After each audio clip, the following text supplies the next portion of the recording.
What's going on, guys? I just wanted to share a quick tip that I kind of discovered in this last month of practicing that will really help you develop your quintuplet vocabulary. I stumbled upon this while practicing on this lefty kit the last month. That's a whole other story. You can learn about that in a video over here. So here's how it works. You take a drum book like this, or really any kind of sheet music. The one I'm using is The New Breed by Gary Chester. You might also use something like this famous syncopation book, and ideally something that has a variety of different rhythms in 16th notes. Then we're gonna convert these into quintuplets. So the way you would use this book normally is that you play a beat, for example, with the hands, and then you read these rhythms with your bass drum.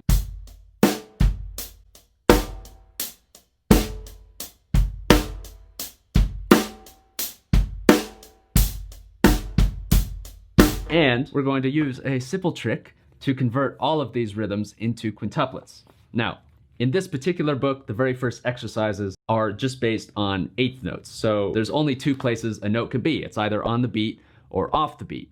So in this case, quarter notes stay the same, but we're gonna move our off beats to the fourth quintuplet. So instead of 1 and 2 and 3 and 4 and we have this quintuplet swing. So if we read this down using this quintuplet swing feel, we have our hand ostinato, and we're gonna read all of the rhythms on this page with our bass drum. So that would sound something like this.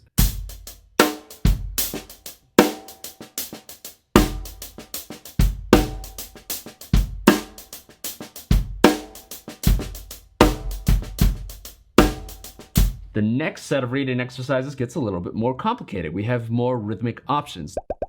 The way that I'm going to play these rhythms is by converting this 16th note rhythm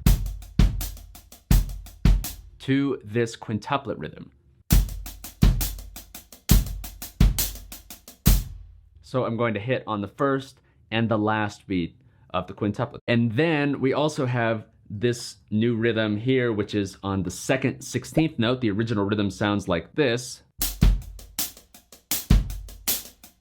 So I'm just gonna play that on the second quintuplet note. If we were to read down this page along with our hand ostinato, it would sound something like this.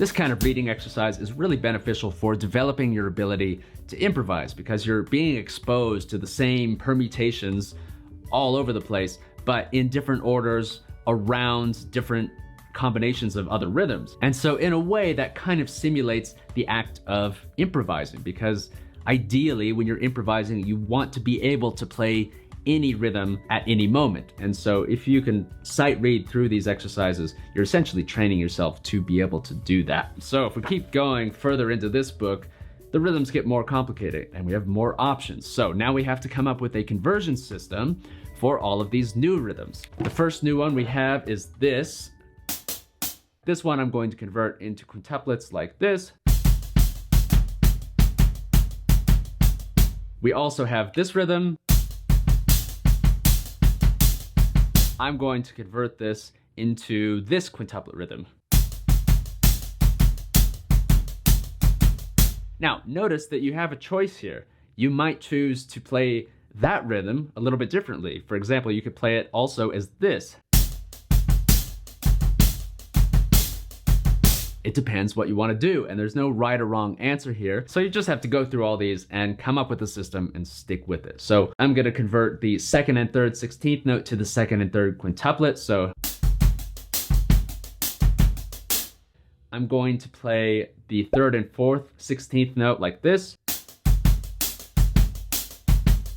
So you have to make a decision how you want to convert these rhythms. But what's really cool about this approach is it's super flexible. So let's go ahead and play this reading exercise 4A with the quintuplet conversion.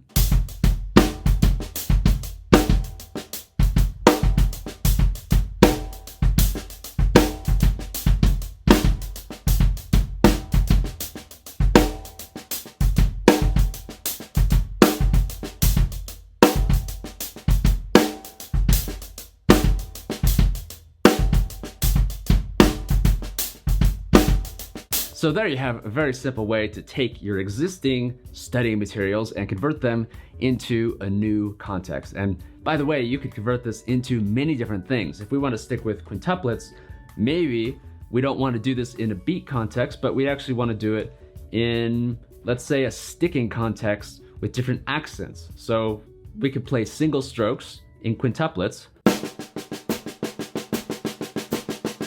and play these same rhythms using the same converting system that we've decided upon, and convert those into accents with the hands.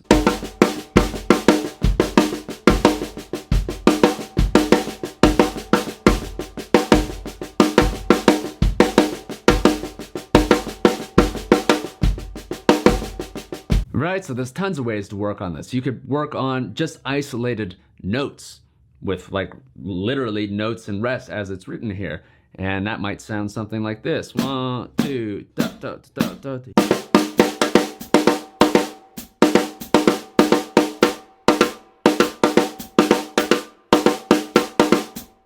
So I hope you enjoyed this tip, and I hope that it helps you in the practice room. I want to thank my patrons for supporting this video. If you want to become a patron, head on over to patreon.com/Sean Crowder for more details.